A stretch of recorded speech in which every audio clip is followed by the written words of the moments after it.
My name is Steve Guttenberg, and I am the Audiophiliac.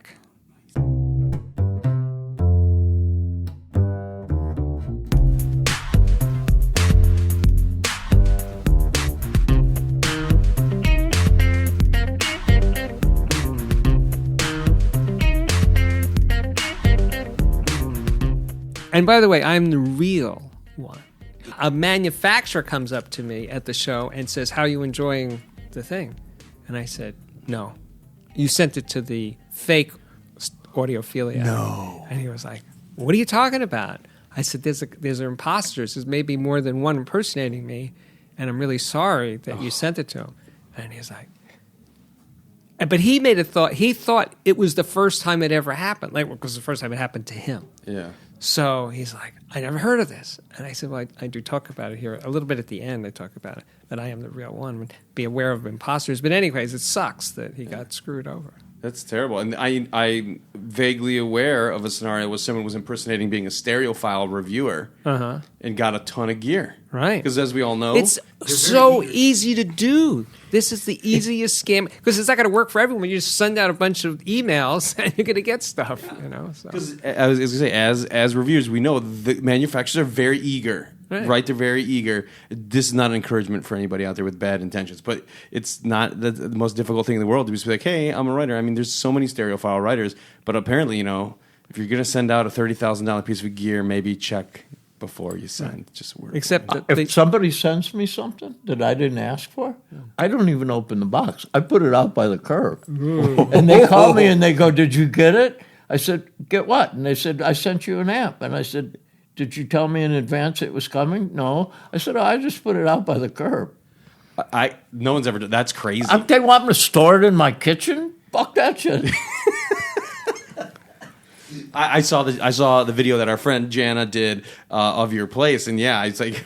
But one of my favorite parts of that was where you were like, "Do you think it's disrespectful that I just leave this LS35 or this LS50 sitting here with like a box on it?" It was like packed. I saw, yeah, and I am familiar too. My wife is about ready to kill me with the boxes. At one point, I had 3 floor standers for a comparison, but then 3 the boxes were also, so it was like 6 floor stander size things taking up space, and she was That's like, a lot, man. Yeah, she was upset. Not happy about that. You could have her call my wife. Yeah, Mrs. Audiophiliac. Mrs. Audiophiliac. She'll give her the word. She could say, "Listen, honey, it only gets worse." So everything is not there anymore, unfortunately. But the comparison got done. I got him out, and the marriage survived. So far. Still married today. Good. I have some questions for you, gents. Are we doing it already? Yeah. Was that it? Yes, you can go now. Thank you, guys. Thank you. Would you like a more formal introduction? You're the director. I have plenty of coffee, so don't worry. You're Martin Scorsese on this thing. Oh my goodness! But taller, please. Let it be known to the I'm audience. taller than he is. So. I can get on the ride. Is he short? He's very short. I didn't know that. Yeah. That's why he's so overcompensating in his male with his power eyebrows. thing and his eyebrows. Sorry, his eyebrows too. They're pretty intense. Is he British? Is he British? He doesn't have to overcompensate, man. I mean, he's somebody who can rest on his laurels. I would say. Yes. I ran into him one time. Oh, really? Do tell. I did. And it was in a hi-fi store a really long time ago. And he still had the goatee thing going. It was very easy to recognize. And I'm walking down the hall. He's walking down the hall towards me. And he sees that I see him. And he gave me a look like, "Don't." Yeah. And I did. And I did not. I stayed nice and quiet. I used to work in the E building, Mid-Wilshire area in L.A. Seth MacFarlane is in the elevator. He's very whatever. He's a big guy. He'd just been on the cover of like Fortune magazine or something. And I the exact same scenario. We're in the elevator together, and I look at him like this, and he like just kind of like shakes his head no, and I'm like, "Fine, we'll just look at the things go down," and should be shamed and just turn into the corner, like fully just face into the corner. You're not worthy. Yeah. I was in a small projection room, not in a movie theater, with Woody Allen. I would love to meet him. No, you wouldn't. Really? No. He's annoying? He's not comfortable in his own skin. Really? No. And I have really poor vision, but I mean, he was sitting this far away from me, but I knew he was like, don't just Stone? you stay over there. No, just like you stay over there. I'm over here. There's a wall between us. Right. Yeah. Don't even say anything. Yeah. I'll save you guys all my celebrity stories from living in LA, but I did want to touch on some of your success because we were at an audio show this weekend, and you did a seminar or a monologue really for a while, and this was an opportunity to kind of see, I think, in real time, in mass, people who listen to you. And folks, I have to tell you, this thing was like, might as well have been like Hall B at Comic-Con. It was filled. Now, legitimately, there was like very few spaces, more than one, in between these guys. You know what I'm saying? Like they considerately moved in and packed in and packed in and packed in. And it was by far the most well-attended seminar I have seen. What was that like for you, seeing that at once? Is that like every day for you, or is it something new that has happened? No, I've never done that before. Never done. You mean to a big crowd of people? No, I've never done that before. Oh, okay. So it was literally, I was nervous that there'd be, 12 people in there or 100 people, or something. Wouldn't fill it, and I would feel like, it's not happening, But the fact that it was so full really energized me. And I felt the crowd, and the thing for me was when I tell a joke or say something funny, will they laugh or will they just be like, whatever, And I was happy that almost everything I said that I thought was funny made them laugh. So I thought, this is a bullseye, and it was good, But it was nice because the thing that as a writer for the previous 20 years of my life, I wrote for Stereophile, I wrote for Listener, I wrote for a lot of magazines and CNET, but most of the time people didn't know what I looked like. Mm-hmm. And they wouldn't recognize me, which is okay. But I didn't have that feedback, and even in comments, which I talked about, that when I put up a video now, the next day I have 100 or 200, 300 comments. I know exactly what the viewers think of that thing that I just put up. And a lot of it's great, Steve, it's wonderful. And a lot of it is like, no, you missed something really important. You screwed up. And I was like, that's value. That's good information for me. So, I love that. So I feel like I know my audience better than I ever have, and that's huge. And what have you learned from the feedback, about your writing style, your presentation style, or the way you think, or what do you think is the biggest learning? This sounds egotistical, but I know that I'm doing the right thing. What I thought would work for doing this sort of thing is working, Because I think everybody who does this sort of thing has to figure out their own way, right? For writers, for people who make videos, podcasts, you got to figure out your own style and hopefully attract an audience. And the things that I wanted it to be, it worked. They were working.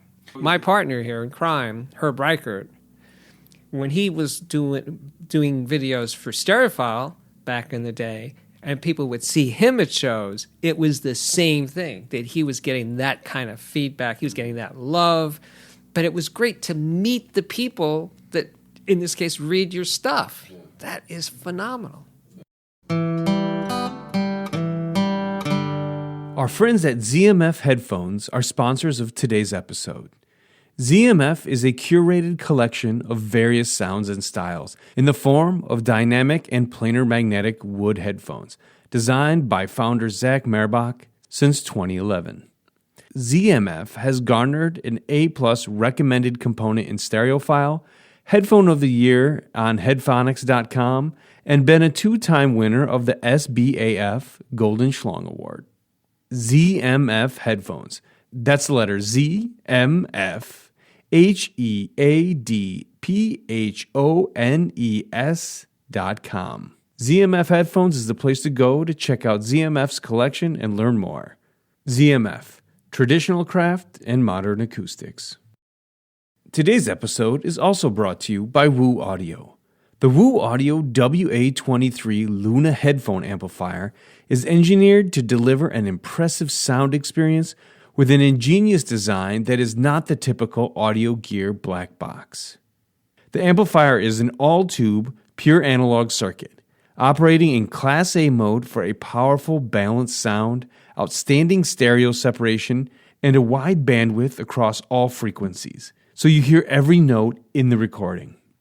No matter what music you enjoy, WA23 Luna delivers Woo Audio's commitment to a natural sound that is non-fatiguing for all-day listening. Learn more at wooaudio.com. That's WOOAUDIO.com, where better sound begins. In a sea of 2,500 word to 3,000 word reviews, even when you're at CNET, I felt like we're kind of blazing your own trail with a slightly more concise length. Yes. Right? Yes. More, very I don't know if concise. this was conscious or not. Oh, yes. But Yeah. I feel like you were always reaching for a little bit in the mainstream in the most appropriate way possible, right? We're tiptoeing into this thing. Attention spans 2,500. It's just like they're going to just turn. Because that's a mainstream format. It's not stereophile. Yeah. I think stereophile readers want more depth than I do in those sorts of things. Yeah. So, Herb, there's love out there for a lot of stereophile readers, but you kind of have a good stock of approachability in terms of your writing. And you also indulge in headphones where, let's be honest, a lot of two-channel guys, they don't love headphones. You have like gone and looked at something and said, I'm going to take part in this. Is there something specific about headphones that draws you to it? Is there a kinder sense of approachability to reviewing stereo equipment that you think you might have more of than, let's say, just the hard traditionalist of audiophile sorts? I think you used the right word. I mean, I'm going to remember that one, approachability. I do it. Right now, I'm reviewing headphones against all better judgment. Even my agent says, well, Herb, I don't know. But what I feel like, and I'm learning it at this show, because I'm here to kind of see who reads this stuff, I feel like I mentor young people. Yeah. Every single human practically above the age of 6 months has headphones. Yeah. And they all listen. It's an experience that we share. And maybe the old guys are like, they're stuck in there, like, they want to see this image between the thing. But it connects me to a lot of people, even if they've never heard this stuff. And I really mean it. And my purpose right now is I'm getting old. I want to mentor young people as much as I can. So I'm trying to draw young people in. And, the headphones I review are pretty expensive. So maybe they're affluent young people, but they're people who aspire to having taste. And I like to mentor those kind of people, too. Yeah. Is there something about the idea of art that coincides with what your passion is about audio? Because I know that you're also an artist by trade, or... No, that is my career. What kind of overlap do you see from that kind of mentality, being an artist? Because I think that when you go ahead and say that to people, it's like you have drawn a line in the sand, right? I am this thing. Maybe it's a more independent thing than a 9-to-5 job or whatever. But does that somehow feed your attitude towards reviewing audio equipment? It feeds my attitude towards what is, what to listen for. I mean, paintings are meant to be difficult. And when I make a painting, I'm withholding 98% of what you were hoping to get from me. And I'm doing it, like if you watch a movie like, say, a Bellatar, where the first 10 minutes are the cows walking past the screen, you're stuck. You're alone with your thoughts going, oh, my God, this is so boring, or whatever. You're confronted, and difficult art confronts you with your thoughts. Who you are, it's like, who wants to be alone with their thoughts, We'd rather dissociate. I think to be a good listener with audio, you have to be willing to kind of like step out of the checklist of things. I like difficult music for the same reason, because it forces you to listen to the sound of sound. And painting forces you to you have to kind of Rolodex back through history. And I think good audio does that too. I feel like my job is to help people Rolodex back through the history of audio. And, rather than pass judgment, people complain, well, you don't write negative reviews. And I'm going, I'm not here. This isn't Consumer Reports. I'm trying not to pass judgment as much as I am to show you what the experience could be. Mm-hmm. Not more complicated than that.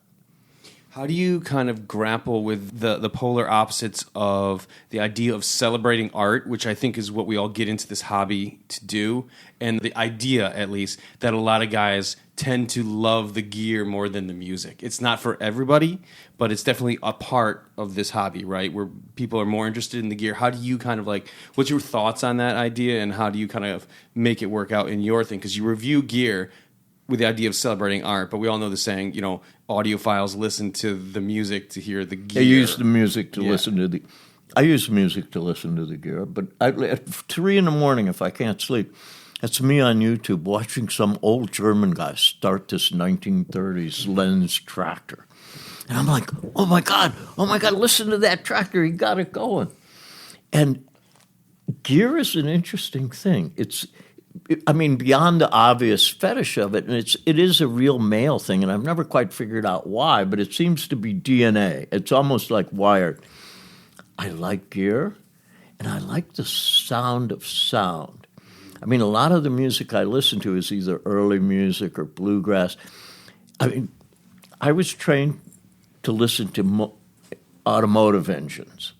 Really? I come out of drag racing, and I never wanted to be the driver. Of course you do. I was going to say drag racing.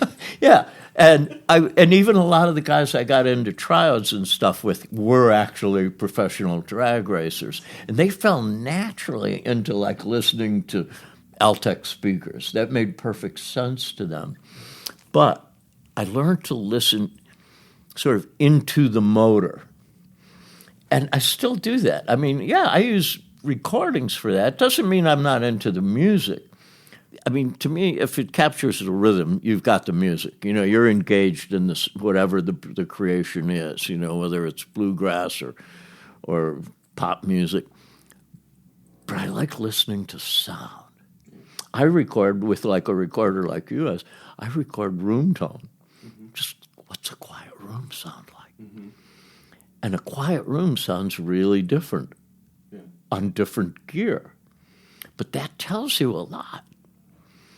I would do motors. I am the guy who bought those big Sounds of the Drags records. And, Me too. I bought trains. I know guys. I got old German friends. They go to steam things and they record steam locomotives. And this is 2023, and they're going and recording. So my head's in that place. It's gear and motors, but it's ultimately taste. And I think it's about developing taste. If you have good taste in clothes, good taste in home furnishings, and you have good taste in food even, but if you have good taste in cars and airplanes, Jonathan Scull's a good example. Mm-hmm. He has taste in everything. And he can speak French, Yeah.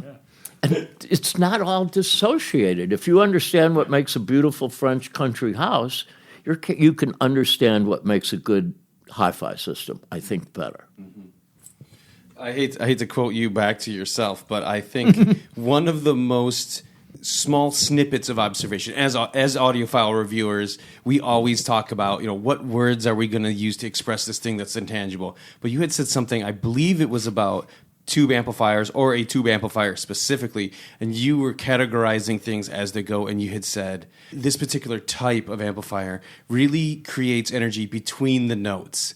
And for a guy who's been thinking about this and writing about this for years, that was like the first breath of fresh air for me that I had about thinking about it, like energy between the notes. I feel like I get that, and it speaks to me in a certain way. But that was something that you had written. I was just like, really, thanks for that little snippet. Generally speaking, I think I get a lot of a heads down, kind of in the weeds kind of thing for my review process, and I think it's good just to step back once in a while and be like, what does this look like in sections or collections and these type of things? So that was really cool. Energy is a big deal. Yeah. I still now, as an old person listening to, two speakers or headphones, how it projects the energy into the room still seems like what it's doing right. I'm looking for that. What is the quality of the energy? What is the people go, well, I'm into sound quality. What's the quality of the sound hovering in the air in front of you? Right. Yeah. So a couple of my friends were musicians. They play in small clubs and stuff, but they have this residency in a health food restaurant. And they do all acoustic, 100% unplugged concerts. Wow. And I went to see them recently, and I'm listening to the music, but I'm listening to the sound. So no microphones, no nothing. No, he did at times play electric guitar, but it was otherwise 90% acoustic. And it was so interesting because the tonality of their voices as husband and wife changed as they were singing towards me. Oh, yeah. I was sitting about 10 feet away. And then sometimes they were singing facing each other when they were singing together, right? And just turning their head like that, I'm exactly the same distance. It sounds way different when they're not facing me. And the same with their guitars. As they moved and the car was towards me as opposed to just being at a right angle towards me, it changes a lot. But that made it like that's what the real thing sounds like. One of the questions yesterday in the thing that I did was, why are you guys obsessed with unamplified music? And I said, well, I like electronic music too. I like all kinds of music. And I like just sound for sound's sake. My thing was listening to static on a radio when I was a kid, which I did a lot, just because I liked that noise and I could modulate the noise by tuning the radio. So I was fascinated by that. But anyway, he says, why are you interested? And I said, well, it's just sound. And sound is just so beautiful. And if you could do it anywhere, anytime. Like one time I was with you, pretty sure I was with you, and we were in somebody's backyard, and there were all these crickets and sounds of the birds at night, and they were getting louder. It got to be pretty loud. And I pointed out to you, because we were doing a mono versus stereo kind of conversation. Mm-hmm. Like, who needs stereo? The mono's fine. I said, but listen to all those sounds coming from all around us. If you just made that into a mono image, all that sound was coming from one point on that tree right there, that wouldn't be nearly as interesting as it coming from all over. Yeah. And I grew up in Far Rockaway, which is on the beach, and I would go to the beach, and when you're on the beach, the waves come from, you can hear them way over there, and then you can mentally pan across. So you got this vista of sound of the surf.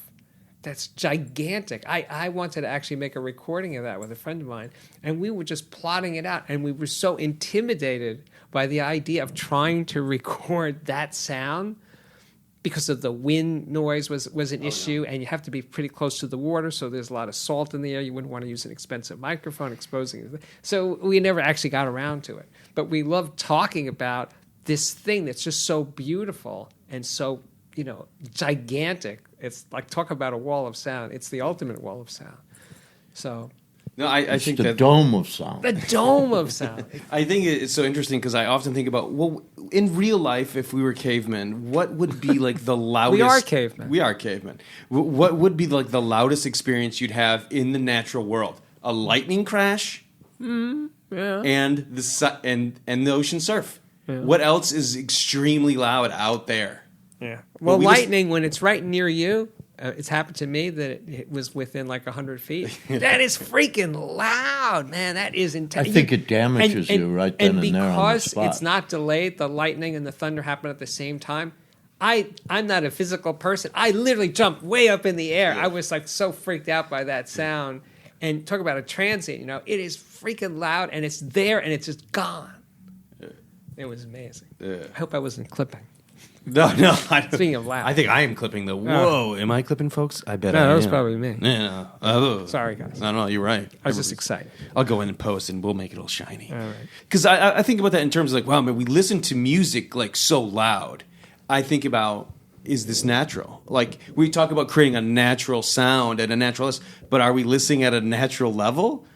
Or even so, is sitting in front of a trumpet bell, is that natural? No. It's not natural. No, it's artificially loud, but it's beautiful. So that's why I think about these things in nature, because I'm trying to think of if we're trying to achieve something that happened in the real world, really what is our reality based on at an SPL level, right? Let's say we're deviating from what I would consider to be traditional reality when it's so loud, but that's I don't think so. No? I mean, life has a really wide dynamic range, which doesn't fit into recorded music very well. Right? And certainly playing back recorded music. Because I had this thing, we're chasing this vague idea of perfection. But if we achieved it, and you could play a recording that was literally as loud as the music was, with a drummer wailing on a drum, You couldn't handle that in your living room or your listening room, being close to that, or someone playing a trumpet that close to you and that loud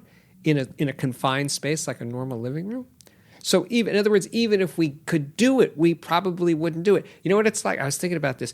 Before we had smartphones and stuff, when I was a kid, it used to be, in the future we'll have phones that we could have television and see the other person. Well, now we have it, but we rarely use it. You don't need to see the other person. It's not a good thing most of the time, right? Yeah. So it's just like, when we can have 100% realistic sound, I bet you we won't really use it that way. Yeah.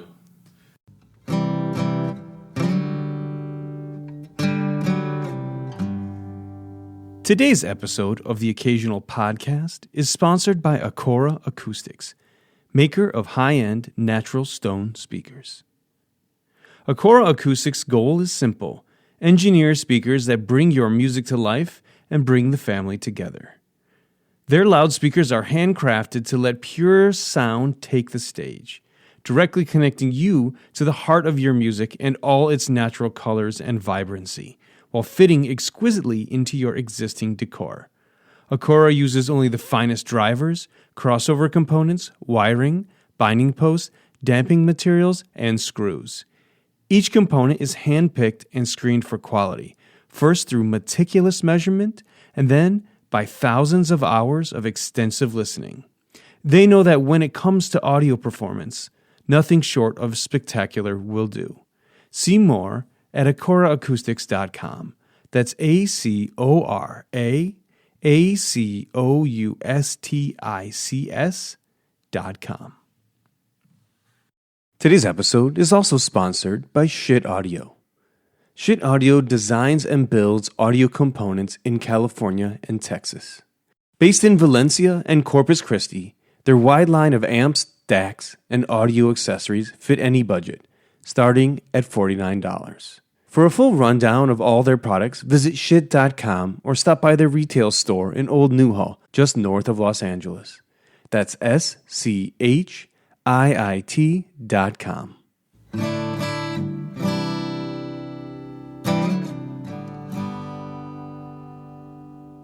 I ran into you guys yesterday morning, and I asked you briefly about the idea of the art of the question. Doing this podcast, I ask a ton of questions. Before we sit down, I think up questions, and I do this podcast every other week or so. You have a daily show. Well, twice a week now. For a while, you were putting out for a daily show. Yeah. What is the process like for you to create that many questions to answer? Because I don't think people realize what a mental burden that could be. When you really sit down like with pen and paper and be like, okay, we're going to do this, it's a bit different than just receiving it, ingesting that. See, the thing is, I was in training before I had a YouTube channel. Because before I had a YouTube channel, The Audiophiliac, I had a blog on CNET called The Audiophiliac, and I wrote something like 1,300 blogs. So I did some of those on a daily basis. Oh, really? So my brain was, and still is, always in this next one mode. So it's weird because it's almost effortless because it's happening on automatic. I'm going to use that, and I just do it all the time. It is really hard because sometimes I think, oh, I already did that one, so I can't do all of them. But I'm always in that mode. And I realized because people say, you should do less, just make longer ones or better ones. I said, the weird thing is as you do less, you know what happens? You can do less. It's hard to scale up. It's like, oh, I only have to make one a month. All right, now I don't have to think about this all the time. Oh, now I got to actually make that one a month thing, But if you do it all the freaking time, well, then you're always doing it. So it's kind of like that. It's like the line about Vladimir Horowitz, the great classical piano player. And he said, I practice 8 hours a day, even when he was in his 80s. I practice 8 hours a day.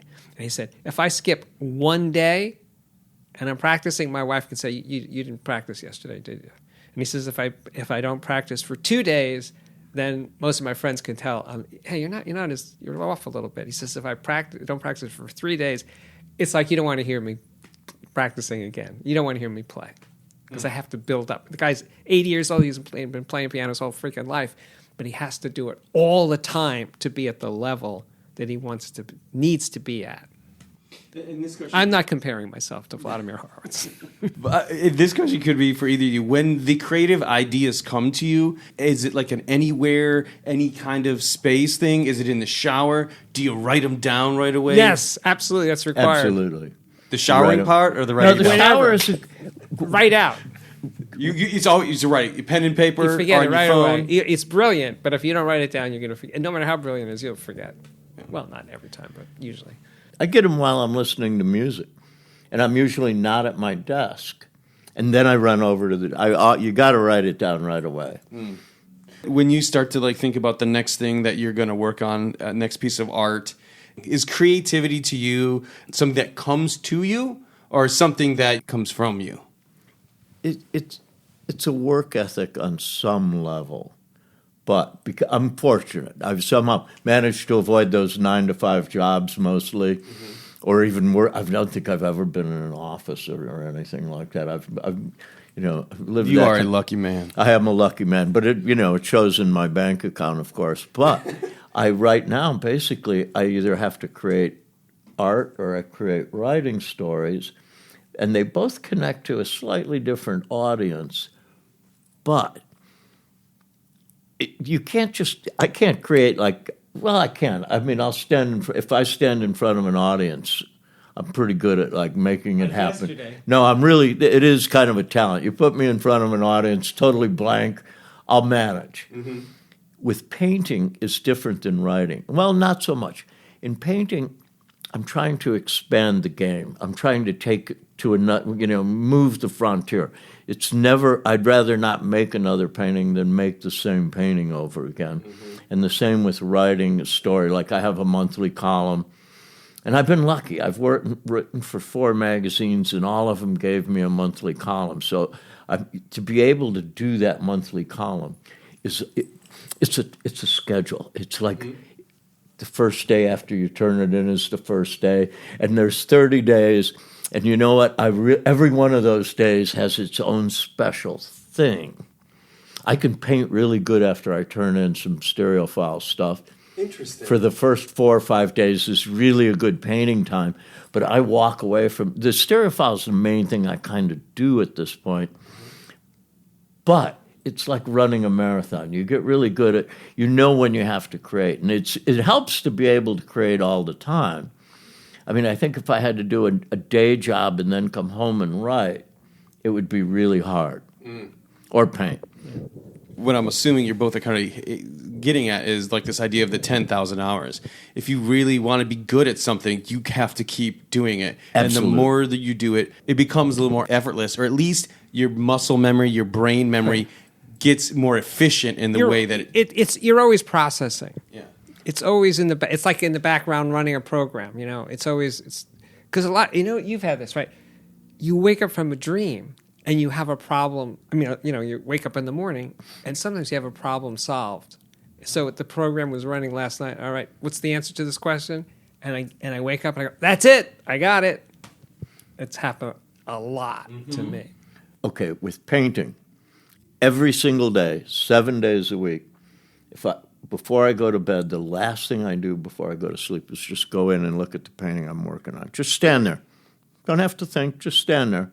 And the first thing I do, I pee in the morning, then I go and walk and just stand there in front of the painting, no coffee, anything, just stand there like an idiot.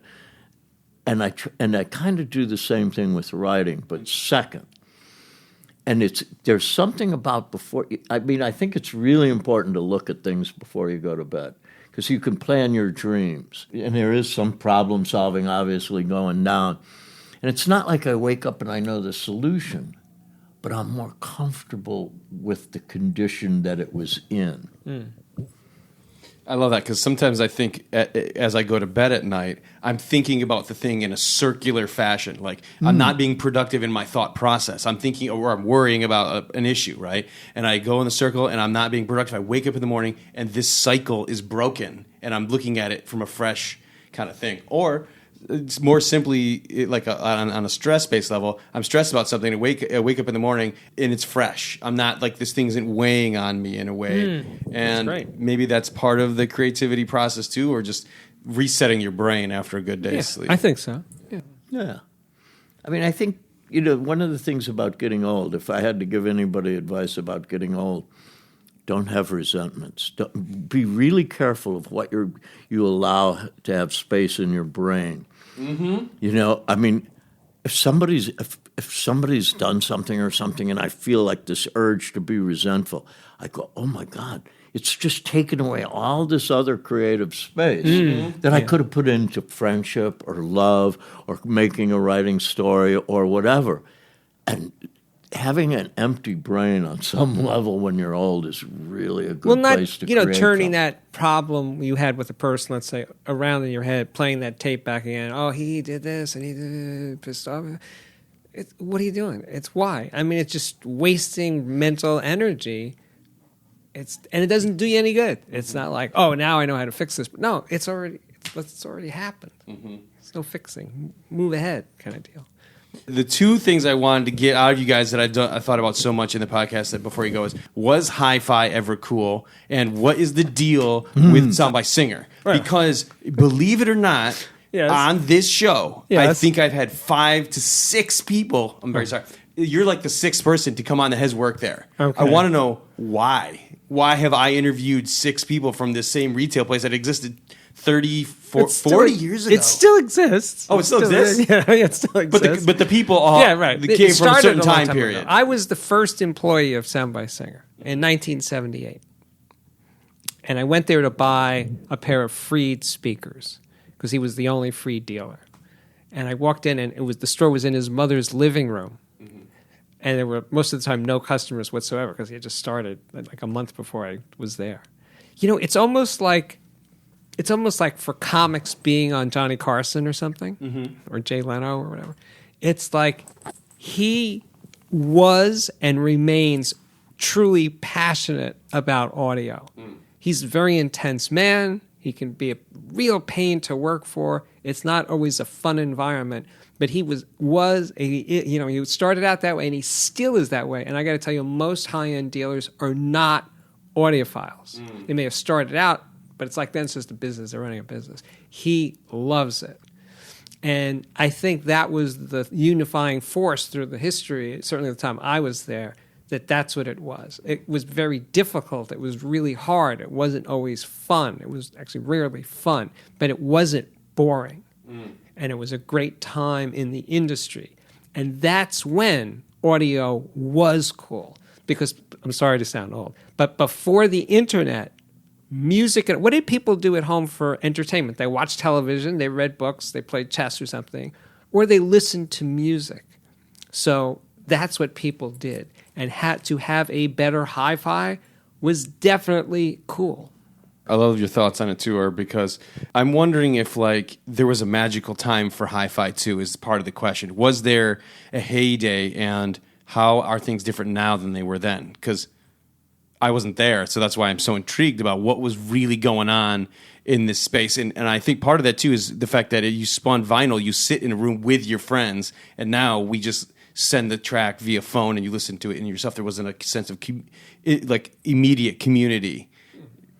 I remember, the best I can tell you, okay, I came up during the 60s, and I went to college in the 70s, and when I went away to college, if you were a favorite student, you would get invited to the cool professor's house, and the cool professor's house always had maybe a Marantz receiver, maybe a Dual turntable, and maybe some large advents built into the wall. And then maybe they're serving fondue, and there's all the hip students. And you felt like you were part of a cool group. And the professor, because you're young, you were looking up to that person. This was still Playboy. I think Playboy had a big effect. On what music people listen to, i.e. jazz, and it had a big effect on hi-fi. And it lasted a certain period. But when that faded, Then, like the audio magazines, because I really believe the audio magazines feed this hobby almost completely. And when Harry Pearson appeared, even above, Gordon Holt, and he made it cool for another group. He replaced, Playboy on some level, and he even gave you the music to listen to and the gear. And I think it struggled a little bit ever since Harry sort of faded. I mean, Harry created the language, Right. that people put down and stuff like transparency and sound stage and all that stuff. So it's like all that was there before he used words. But once he described it in his reviews and in his writing, then other people listened for it and heard it. Mm-hmm. So it was the thing. Herb has a great line. You have to know what you're looking for to find it. And Harry Pearson and other great audio writers like Art Dudley, they do that, and they basically turning on their readers or viewers to here's things to listen for. And then when they listen for it, they hear it and they get more engaged and they feel it more. They connect to the music more. But that thing of knowing it, because it was there all along, but people weren't listening for it. But that's what taste is. That's what taste is, yeah. You can't find what you're not looking for, but you develop a level of connoisseurship for things, for the world. It's the thing that guides my life is you are what you give your attention to. It's not it's not complicated. You wake up in the morning, if you notice the birds, whatever you do, your day is really defined on a moral and ethical level as well by what you give your attention to. And I think at some level, the ability to fall asleep and be in a good mood and be ready to create is very much connected. And seriously, listen, auditioning audio equipment for, and then writing about it for an audience, I define myself by what I give my attention to. And you have to reinvent the vocabulary if you want to succeed in any level. Mm-hmm. Mm-hmm. You can't keep going back to those same Harry Pearson words. Right. I'm always looking for a new way to describe how something sounds. This is something I've just started to do in like the back half of my life here is always just really be hungry for new words. Like when I hear it, I steal words. Yeah. I'm always I'm a word hunter. Oh yeah, yeah. Me too. I had lists when I started writing. I had long lists. That one. Yeah, I got to write that one down. Yeah. All writers have a list of words. Yeah. I think. It's for some reason on talk shows the actors always have one or two good ones. But they deliver it with such natural. Here's this 3-syllable word that I'm delivering in a way that you thought I just all of a sudden know, but you're like, yeah, right, you guys. When you're promoting the movies, they have it in their back pocket, right? But they just deliver it in such a natural way. I had a really high-end editor when I worked in art criticism. She always said, Herb, put 2 words in that no one will know without looking it up in every essay. And then she goes, and you don't have to quote people. She goes, if you've got a good line and somebody already used it, don't say, we won't tell who used it, because smart people are so happy when they catch you at using someone else's quote. And she was huge. I can't mention her name, but she was really a big-time editor. Creativity is still the most interesting topic on some level for everybody. Yeah. Because we all need to create. Even if you're, in a cubicle somewhere, you want to move forward, you have to create. Yeah. I like to think that some people disguise it as problem solving in those situations. They don't. That's creative. Well, yeah, but there's people who say, "Oh, I'm not a creative." What I say to them is, "Well, if you're a creative problem solver in your main job, then that's your form." And by the way, speaking of Martin Scorsese, Yeah. being a movie director, the main function is problem solving. That's essentially what's happening when you're on the set and things aren't going as planned, which is most of the time. You got to figure it out fast because it costs money. Whether it's a low budget movie or a giant movie, If this you're is when you prove it. and you're writing, I'd say 99.9% of what I'm doing is taking out the things that are wrong. It's not so much creating the right. You might get 3 lines in a good article if you're lucky, but it's taking out the stuff that you shouldn't be there. Yeah. First you fill it up, Right. then you take it away. Herb, Steve, guys, thank you so much for coming on the show. I really appreciate it. This It's was an fun. honor to be here. It was great.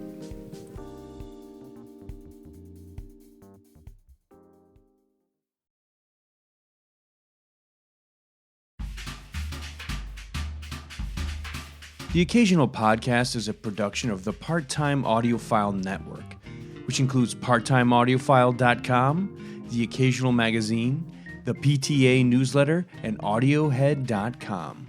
You can stay in touch with us on Twitter, Facebook, Instagram, and YouTube. The Occasional Podcast is produced and hosted by Brian Hunter, executive produced by Scott Hall at PTA Productions. The Occasional Podcast and its original associated music is monitored, mixed, and mastered on the Focal Trio 6 BE studio monitors. If you haven't already, please subscribe to The Occasional Podcast on iTunes, Google, Spotify, or wherever your favorite podcasts are downloaded.